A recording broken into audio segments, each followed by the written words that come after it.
Hello दोस्तों, आज हम एक नए रोग के बारे में और उसको कैसे ठीक किया जाए उस बारे में बात करेंगे। और ये बहुत इम्पोर्टेंट है और ये ज़्यादातर जगहों में देखा जाता है। अभी कुछ दिन पहले मैं एक छोटे से गांव में ऐसे ही गया हुआ था। आपको मालूम है कि अभी पेंडेमिक के कारण सब जगह बंद है, तो मैंने वहाँ काफ़ी लोगों को, थोड़े उम्र वाले लोग जो हैं उनको देखा कि वो अपने घर के सामने बैठे हुए थे, एक हाथ में लाठी थी और उनको चलने में बहुत तकलीफ़ थी। तो ऐसी ही बातों बातों में मैंने पूछा कि क्या प्रॉब्लम क्या है। सबको घुटनों में बहुत दर्द था, वो चल नहीं पाते थे। सरकारी अस्पताल ने उनका एक्सरे किया है और ज़्यादातर लोगों का घुटने का रिप्लेसमेंट चाहिए, नी रिप्लेसमेंट चाहिए। अब बताइए, इन गरीब लोगों के लिए नी रिप्लेसमेंट करना आसान नहीं है, और ख़ासकर उनके लिए भी जिनके पास इतना पैसा है। आप अपना पाँव को काटिएगा और उसके लिए जो है उसके बाद आप स्टील का प्लेट, नट बोल्ट लगा करके पाँव में लगेगा आपका। उसमें से रिस्क भी होता है, इंजरी भी होता है और बहुत दर्द सहना पड़ता है। काफ़ी दिनों तक नर्सिंग करना पड़ता है, आपको हॉस्पिटल में रहना पड़ता है। उसके बाद भी आपको रेगुलर विजिट करना पड़ता है और इसके चारों तरफ इसका कुछ ऐसा भी हो सकता है कि आप ऐसा इन्फेक्शन हुआ जो फिर ज़िंदगी के लाले पड़ गए, ऐसा भी हो सकता है। तो जब हमारे पास इक्लेक्टिक मेडिसिन में एक ऐसा नायाब जगह है जहाँ इस चीज़ को ठीक किया जा सकता है, तो क्यों ना कोशिश करें। तो मैंने वहाँ पर बैठ के कुछ लोगों को कुछ दवाएं बताई और कैसे करना है ये बताया, और मुझे पूरी उम्मीद है सब के सब ठीक हो जाएंगे। तो ज़्यादातर लोगों को मैंने देखा है ऐसा इसलिए होता है क्योंकि जो है अपने हर जगह में खाना पीना जो है इस तरह से रहता है, वो चाहे पैसे वाले हों या चाहे गरीब वाले हों, मिडिल क्लास हो, कि उनका जो है खाना जो बैलेंस्ड डाइट नहीं खा पाते हैं। इसके लिए शरीर में तरह तरह का रोग होता है। इसको कहते हैं मेडिकल टर्म में ऑस्टियोआर्थराइटिस। ठीक है, ये तीन इसको कैटेगरी में तोड़ा गया है। एक माइल्ड है, एक मॉडरेट है और सीवियर है। माइल्ड माने हल्का सा, मॉडरेट माने उससे थोड़ा ज़्यादा, और सीवियर माने एकदम ज़्यादा। थोड़ा थोड़ा जब आपको दर्द महसूस होने लगे कि ये थोड़ा ऐसे खींच रहा है, ये हो रहा है, तो आप ये समझिए कि आपको ऑस्टियोआर्थराइटिस का शुरुआत हो गया है। और आप उस जितना जल्दी इसका ट्रीटमेंट करेंगे उतना जल्दी आप जो है आगे के टाइम में इस रोग तो बढ़ेगा ही नहीं और आप धीरे धीरे ठीक हो जाएंगे। तो जितना कोई लेट करेगा उतना उसको तकलीफ़ होगा। आप नी रिप्लेसमेंट का खर्चा सबको मालूम है। दूसरा, उसमें खर्चा करने से ही जैसे पैसा आप डाल दिया आप ठीक हो के आ गए, ऐसा नहीं है। आपको महीनों तक इसका मार झेलना पड़ेगा, चारों तरफ में और भी प्रॉब्लम्स आएगी और ये सब चलता रहेगा। तो ये इतना आसान नहीं होता कि अब जैसे मेरा हाथ खराब हो गया तो मैं क्या हाथ कटवा के नया लोहे का हाथ लगवा लूँ, इतना आसान है क्या काम? ऐसा नहीं है।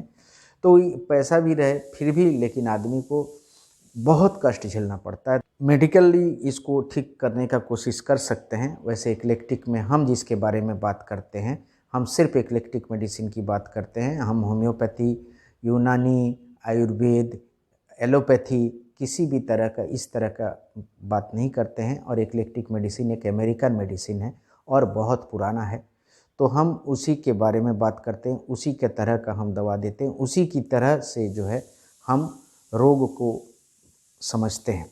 पाँव में जो घुटना है उसके ऊपर का जो बोन होता है उसको बोला जाता है फीमर, और नीचे का जो हड्डी होता है उसको बोला जाता है टिबिया, और ऊपर में एक चक्की होती है जो इधर उधर घूमता है उसको बोला जाता है पैटेला।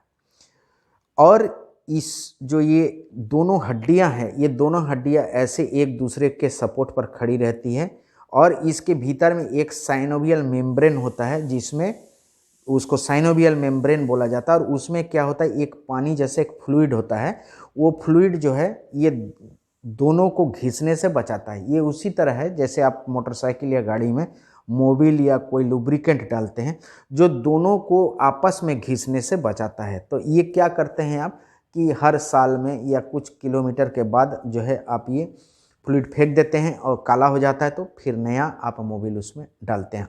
हर कोई अपनी गाड़ी में डालता है, ठीक है ना। लेकिन घुटने के समय में आप वो फेंक नहीं सकते और नया डाल नहीं सकते हैं।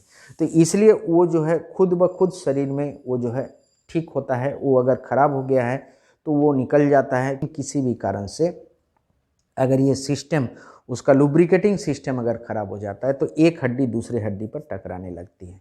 अच्छा, इसके बाद ये जो हड्डी है ये डायरेक्ट नहीं रहती है, इसके ऊपर एक कार्टिलेज रहता है। ऐसे कार्टिलेज मतलब एक परत जैसी रहती है, कड़ा परत रहता है, वो एक दूसरे से लगा रहता है। अब किसी भी कारण से ये कड़ी फ्लूइड तो ठीक रहा, लेकिन ये परत में अगर दरारें आ गई, उसमें किसी तरह का टुकड़ा निकल गया, तो भी ये जो है आपस में टकराने लगेंगे। तो ये देखना होता है कि ये दोनों आपस में घिसे नहीं, और जहाँ हड्डियाँ घिसने लगती है तब प्रॉब्लम होता है। तो आपको कब सावधान होना है? आपको सावधान उस समय होना है जब घुटने में, उठने में, चलने में, बैठने में, पाँव मोड़ने में आपको दर्द की शुरुआत हुई। तो आप ये समझ लीजिए आपका 3 कारण हो सकता है। या तो आपकी हड्डी घिसी है, दूसरा आपका कार्टिलेज खराब हुआ है, या वो जो लुब्रिकेंट है साइनोवियल फ्लूइड उसमें कमी आ गई है और वो आपस में हड्डियाँ जो है कार्टिलेज टकरा रहे हैं, इसलिए ऐसा होता है। अब ये किस किस कारण से होता है? कुछ लोग हैं भारी सामान उठाते हैं, जैसे गैस सिलेंडर देने आते हैं वो उठाते हैं। कुछ लोग पानी ऐसे कंधे में रख के चढ़ते हैं। कुछ लोग पहाड़ी इलाकों में रहते हैं, ऊपर से नीचे आते हैं, नीचे से ऊपर आते हैं। फिर जो वेट लिफ्टिंग करते हैं ऐसे लोग होते हैं। फिर भारी सामान उठाने वाले किसी भी तरह, या बहुत कूद फांद करने वाले, ऊपर से कूदते हैं, नीचे कूदते हैं। बचपन में तो ठीक है, लेकिन हमेशा अगर कोई ऐसा करे तो हड्डियों में एक इम्पैक्ट आता है। ये इम्पैक्ट के लिए उसकी हड्डियां उस समय तैयार नहीं होती हैं, तो उसमें धक्का लग जाता है और ये प्रॉब्लम शुरू हो जाती है। उसके बाद बुढ़ापे के एज में जैसे जूता नहीं पहनते हैं, जो खाली पैर नंगे पैर चलते हैं, उसके लिए उतना भी प्रॉब्लम नहीं है, क्योंकि पाँव के नीचे एक जो है स्पंज भगवान ने, ऊपर वाले ने क्रिएट करके रखा है, तो उस स्पंज के चलते आपको कोई प्रॉब्लम नहीं होती। लेकिन मैं ये एडवाइस करूँगा कि आप जल्दी से जल्दी उस सॉफ्ट सोल वाला जो है जूता उसको पहने, या चप्पल भी ऐसा पहने जिसका सॉफ्ट रहे, तो प्रॉब्लम नहीं हो। उबड़ खाबड़ रास्ता में चलने से, पहाड़ी रास्तों से उतरने में, ये अलग अलग तरह के रीज़न से, जिसमें ये जो है आपका ऑस्टियोआर्थराइटिस की शुरुआत होती है, घुटनों में दर्द की शुरुआत होती है। पाँव मोड़ के नीचे बैठने से, बार बार नीचे ऊपर उठने बैठने से, जैसे रसोई नीचे है, उठ के खड़ा हो गया फिर बैठ गया, इस तरह करने से भी ऐसा होता है। अगर ऐसा है तो इसको हम कैसे ठीक कर सकते हैं और कब ठीक कर सकते हैं और कितना टाइम लगता है? तो अब आपको मैंने 3 रीज़न बोला है, तो ये 3 रीज़न में एलोपैथी के ट्रीटमेंट में तो सिंपली इसका कोई ट्रीटमेंट नहीं है, या दर्द कम करने का दवा देगा, लेकिन साइनोवियल फ्लूइड जो है वो लुब्रिकेंट बढ़ाने का कोई दवा ऐसा शायद नहीं है। हो सकता है हो, लेकिन मुझे मालूम नहीं है। तो जो मुझे मालूम नहीं है मैं उस बारे में बात नहीं करूँगा। लेकिन एज़ पर एक्लेक्टिक मेडिसिन हमारे पास ऐसे काफ़ी सारे दवाई हैं जो कॉम्बिनेशन में देना पड़ता है। मैंने एक दिया फिर दूसरा दिया, नहीं तो एक को विदड्रॉ कर लिए, तीसरा उसमें ले आए, इस तरह से 3 चीज़ें करना पड़ता है। एक, हड्डी जो है अगर उसमें घिस जाती है तो हड्डी घिस को उसको ठीक करना। दूसरा, ये जो साइनोवियल फ्लूइड है, लुब्रिकेंट है, इसको बढ़ाना। और तीसरा, अगर हड्डी में कोई ग्रोथ आ गया हो, चार पीछे से आगे से, तो उसको ठीक करना।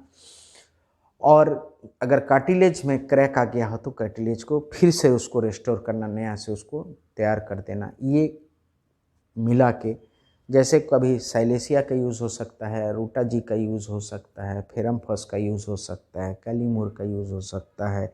इस तरह से और भी तरह से दवाएं हैं जिसको केस टू केस बेसिस पर, पेशेंट के बेसिस पर उसको यूज़ करना पड़ेगा। अब ये बात है कि समय कितना लगता है। जैसे किसी को सीवियर दर्द है तो समझ लीजिए 7 से 10 दिन के भीतर दर्द तो बहुत कम हो जाता है। दूसरा, ये आपको एकदम क्लियर इंडिकेशन ये ठीक हो रहा है, करीब महीने भर में दिखना शुरू हो जाता है। लेकिन इसका चूँकि ये काफ़ी दिनों से ये परमानेंटली शरीर में नुकसान हुआ है, तो इसको भरपाई के लिए, फिर से उसको ठीक होने के लिए थोड़ा वक्त लग जाता है, जो करीब करीब अब 6 महीना पकड़ सकते हैं। बहुत ज़्यादा सीवियर केस में साल 1.5 साल भी ट्रीटमेंट में रहना पड़ता है। लेकिन फ़ायदा क्या है?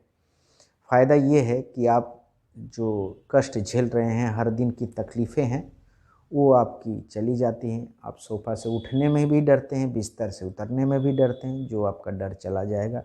आप अपने घर में इधर उधर घूम फिर सकेंगे। धीरे धीरे हो सकता है आप मार्केट में जा सकेंगे, फिर से वापस रास्ते पर जाएंगे, या फिर कहीं चल के जा सकेंगे। अपने परिवार के साथ में, अपने घर के फैमिली के साथ में एंजॉय कर सकेंगे, कहीं शॉपिंग मॉल जा सकेंगे, और आपको अपना घुटना काट करके नया घुटना जोड़ने की ज़रूरत नहीं रहेगी।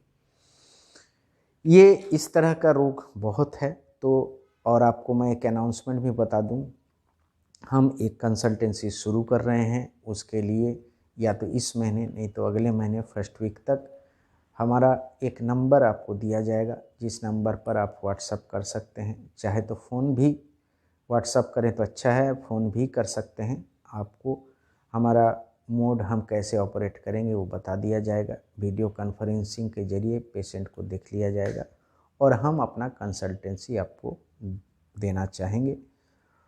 उम्मीद है आप लोग स्वस्थ रहेंगे और इस अपॉर्चुनिटी का अपने लाइफ में फ़ायदा उठाएंगे। इसके अलावा भी किसी भी तरह का ऐसा रोग हो जो हमारे लायक हो, हम उसका कोशिश करेंगे उससे आपको निजात और मुक्ति दिलाने का, आपके कष्ट को कम करने का। जाते जाते इस चैनल को आप, अगर आपको पसंद आता है तो आप इसको सब्सक्राइब करिए, शेयर करिए। थैंक यू और तहे दिल से शुक्रिया।